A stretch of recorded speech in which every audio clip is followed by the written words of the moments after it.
मध्य प्रदेश सहकारी कर्मचारी समिति जिला बालाघाट के द्वारा जिले में हो रही उपार्जन केंद्र की समस्याओं को लेकर जनप्रतिनिधियों सहित अधिकारियों को ज्ञापन सौंपा गया। बालाघाट जिले में किसानों के लिए सही उपज का वाजिब दाम दिलाने एवं बिचौलियों से बचाने के लिए शासन द्वारा 1 दिसंबर से 20 जनवरी तक धान खरीदी किया जा रहा है।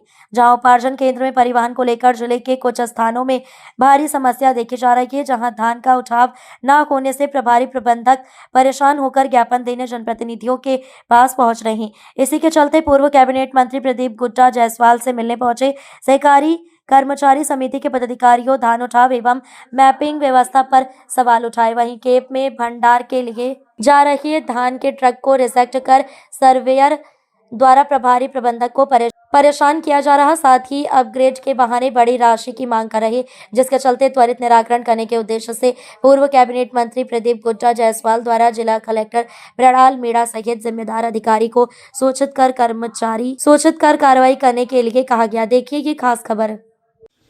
मैं दिनेश कुमार परियार, मध्य प्रदेश सहकारी समिति कर्मचारी महासंघ भोपाल का सहसचिव और बालाघाट जिले का प्रांतीय प्रतिनिधि। आज पूर्व मंत्री गुड्डा जायसवाल जी के पास में पूरे ज्ञापन लेके आए थे, क्या थी मुख्य मांग? आज हम माननीय हमारे पूर्व मंत्री जी प्रदीप जायसवाल जी, विवेक पटेल जी और अभी हम इसके बाद यहाँ से एसडीएम साहब के पास जा रहे हैं। धान खरीदी में जो पूरे बालाघाट जिले में जो विसंगतियाँ आ रही हैं, हम लोग शासन के निर्देशानुसार पूरा सब पालन कर रहे हैं। इनके बाद में भी आज खरीदी सेंटरों पे यह आलम है कि हज़ारों कुंटल माल डंप पड़ा हुआ है, परिवहन नहीं हो रहा है। और उसके बाद में क्या होता है कि जब परिवहन नहीं होता, सुकत जो आती है तो उसका भुगतान हमारे 15,000 रुपये महीने का जो हमारा कर्मचारी, छोटा कर्मचारी, उससे वो करना पड़ता है। और सबसे बड़ी दिक्कत ये है कि जहाँ पे केप और गोडाउन स्तर पे खरीदी हो रही है, हमारे जो एक नीलेश चौधरी जी नाम के वो हैं सर्वेयर, उनके द्वारा एक स्टेक का 25 से 30 हज़ार रुपये की डिमांड की जा रही है।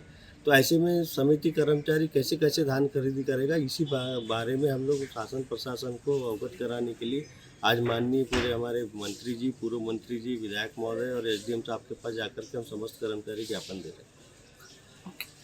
सुरेंद्र विशेष, मैं सेवा सहकारी समिति जागपुर का प्रभारी प्रबंधक एवं वाराणसी शाखा यूनिट अध्यक्ष।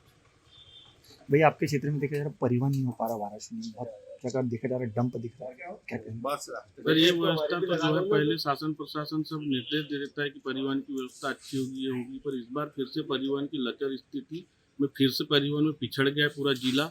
जिसका मुख्य कारण है कि इस बार जो शासन के निर्देश में मिलर्स लोग माल उठाते थे, तो मिलर्सों की हड़ताल होने से उन्होंने एक भी परिवहन नहीं किया, माल नहीं उठाया सोसाइटी का। तो पूरा माल जो है वह ट्रांसपोर्टर के द्वारा उठाया जा रहा है, पर ट्रांसपोर्टिंग की व्यवस्था जो है वह इतनी बेकार व्यवस्था है कि जैसे वाराणसी में क्षेत्र में सभी तहसील है, और जैसे लांजी हो गई, किरनापुर हो गया, उधर अपना बैहर बिरसा का माल यहाँ पे डंप हो रहा है खापा में। और जो वाराणसी के आसपास की सोसाइटियाँ हैं, दूधबुदा, रमरमा, कोचवाई, वाराणसी, साउंगी, कोस्ते, तो इनका माल रखने के लिए जगह नहीं बची, क्योंकि केप भी भर चुके, गोदाम भी भर चुके।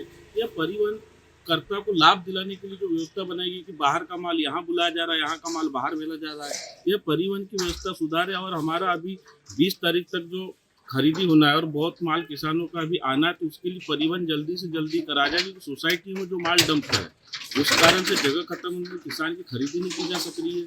एक दूसरी चीज, अंतिम समय पे जब किसाने के स्लॉट का अंतिम समय चल रहा है, सोसाइटी में बारदाना खत्म हो चुका है। तो बारदाना अगर अवेलेबल होता है तो उस किसान का उस दिन तक के माल तोला जाएगा, नहीं तो वो स्लॉट में धान बेचने से वंचित हो जाएगा।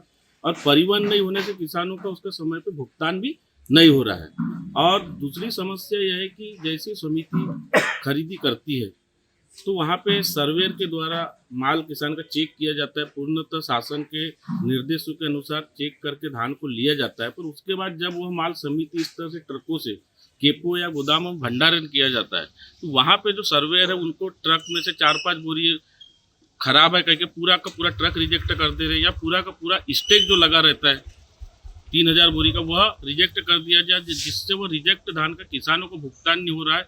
और समिति वाले को बार बार सर्वेयर के द्वारा फोन लगा के परेशान किया जा रहा है कि आप यहाँ पे आइए। और आने का वही कारण है कि जब कैसा करना है पूछते हैं तो जो 2-3 समिति से भी आए नाम की, एक वो नीलेश चौधरी है, कोई दीपक धाकड़ है, इनका कहना है कि आप इतने पैसे दोगे तो इसका वेरिफिकेशन होएगा, अपडेशन होएगा। तो समिति वाला जब इतने छोटे से आय में अपनी नौकरी करता है तो इतने पैसे की मांग 25-30 हज़ार रुपये कहाँ से दे पाएगा। ये समस्या को लेकर आज जो है हम माननीय जो पूर्व मंत्री जी थे उनके पास और अभी वर्तमान विधायक के पास और अभी एसडीएम सर के पास इसी बात को लेकर ज्ञापन देने जा रहे हैं। पास आए थे अपनी समस्याओं को लेकर के, क्या निराकरण कर पाए हैं इसको लेकर? देखिए, हमारे बालाघाट जिले की जो धान खरीदी है ये हमेशा बड़े विवादों में रही है। तो इतने लाखों किसानों के लाखों हजार कुंटल धान खरीदी करना बहुत टेढ़ी खीर है और इसमें हमेशा शिकायतें भी रहती है। इसमें हजारों लोग काम कर रहे हैं। तो मुख्य रूप से शिकायत यही आ रही है कि एक तो परिवहन नहीं हो पाता, परिवहन नहीं होने से हमारे किसानों का जो पेमेंट ठीक से नहीं हो पाता, रख रखाव की व्यवस्था है, बारदाने की व्यवस्था है।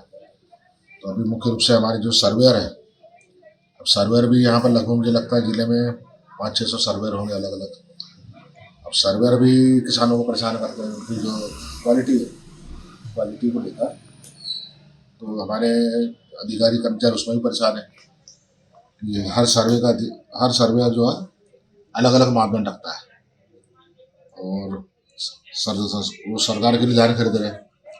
तो उस मापदंड का अगर पूरा पालन करता है अधिकारी जो ले रहा है तो तब भी दिक्कत होती है। तो इसका लाभ हमारे कुछ सर्वर उठा रहे हैं जो पैसे की डिमांड करते हैं और उसका नुकसान सीधे सीधे किसानों को होता है। तो अभी माननीय मैंने कलेक्टर साहब को भी कहा है और एसडीएम साहब को मैंने बात की अपने, और दोनों ने व्यवस्था सुधारने के लिए कहा है कि हम परिवहन भी बढ़ा देते हैं और जो भी सर्वर पैसे की डिमांड कर रहे हैं हम उस पर सीधी कार्रवाई करेंगे। तो व्यवस्था को सुधारा जा सकता है लेकिन भ्रष्टाचार को इसमें ख़त्म करना बड़ा मुश्किल है।